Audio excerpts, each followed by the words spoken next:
कथा। हनुमान की गुप्त कथा। जब धरती पर अधर्म बढ़ता है तब धर्म की रक्षा के लिए कोई न कोई दिव्य आत्मा जन्म लेती है। लेकिन कुछ गाथाएं ऐसी होती हैं जो समय की धूल में छिपी रह जाती हैं, और उन्हीं में से एक है हनुमान जी की गुप्त कथा। यह कथा है वीरता की, त्याग की, ज्ञान की और अनजाने रहस्यों की। अध्याय 1। आकाश में गर्जना। आकाश में बादल गरज रहे थे, बिजली चमक रही थी। एक ऊंचे पर्वत पर अपने दोनों पैरों पर अडिग खड़े थे हनुमान। एक हाथ में गदा, आंखों में तेज, वाणी में विश्वास। उन्होंने आकाश की ओर देखा और बोले, जिसकी छाती में सीताराम बसे हों उसे किसी चुनौती से डर नहीं लगता। यही वह क्षण था जहां से यह रहस्य से भरी कथा शुरू होती है। अध्याय 2। बाल हनुमान और सूर्य की ओर। हनुमान अभी बालक ही थे, लेकिन उनके भीतर साहस और शक्ति की कोई कमी न थी। एक दिन उन्होंने आकाश में चमकते सूर्य को देखा। उन्हें वो पका हुआ फल जैसा लगा। वे बिना रुके आकाश में उड़ चले, सीधे सूर्य की ओर। देवता घबरा गए। इंद्र ने हनुमान को रोकने के लिए अपना वज्र फेंका। हनुमान मूर्छित होकर धरती पर गिर पड़े। पवन देव, जो उनके पिता समान थे, क्रोधित हो उठे। उन्होंने संपूर्ण संसार में वायु का प्रवाह रोक दिया। सृष्टि रुक गई, देवता कांप उठे। अध्याय 3। सूर्य देव का शिष्य। समय बीता। हनुमान ने केवल बल में नहीं, बुद्धि में भी महान बनने का संकल्प लिया। वे पहुंचे सूर्यदेव के पास और विनम्रता से बोले, हे सूर्यदेव, मुझे वेद और शास्त्रों का ज्ञान दीजिए। सूर्यदेव ने उनकी लगन देखी और उन्हें स्वीकार किया। हनुमान ने सूर्य के रथ के साथ साथ चलती हुई अग्नि ज्योति के साथ ज्ञान की कठिन साधना की। वे बने एक ज्ञानी, तपस्वी और सिद्ध पुरुष। अध्याय 4। पाताल लोक का द्वार।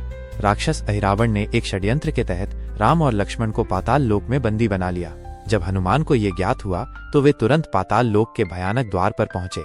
उन्होंने दृढ़ निश्चय किया, प्रभु राम को कोई छू भी नहीं सकता जब तक हनुमान जीवित है। वे भीतर घुसे, राक्षसों से भिड़े और भयंकर युद्ध किया। अध्याय 5। अहिरावण का अंत। हनुमान पाताल के महल में पहुंचे। राम और लक्ष्मण बंदी थे। अहिरावण उन्हें बलि देना चाहता था, लेकिन हनुमान ने गर्जना की, मैं राम का सेवक हनुमान हूँ और तुम्हारा अंत करने आया हूँ। वहां हुआ एक भयंकर संग्राम। अहिरावण का वध हुआ और प्रभु श्री राम व लक्ष्मण मुक्त हुए। अध्याय 6। मकर ध्वज की उत्पत्ति। जब हनुमान लंका जलाकर लौटे तो उनकी पूंछ में आग थी। उसे बुझाने के लिए वे समुद्र में कूदे। उसी समय उनके पसीने की एक बूंद समुद्र में गिर गई।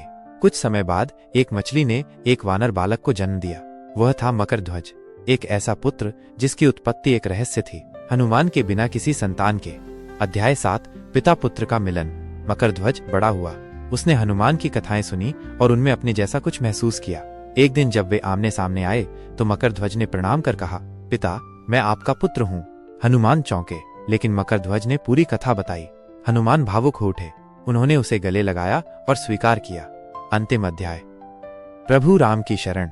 कथा के अंत में हनुमान बैठे थे प्रभु राम के चरणों में। उनके मुख पर शांति थी और आंखों में भक्ति। उन्होंने धीरे से कहा, राम काज किए बिना मोही कहाँ विश्राम।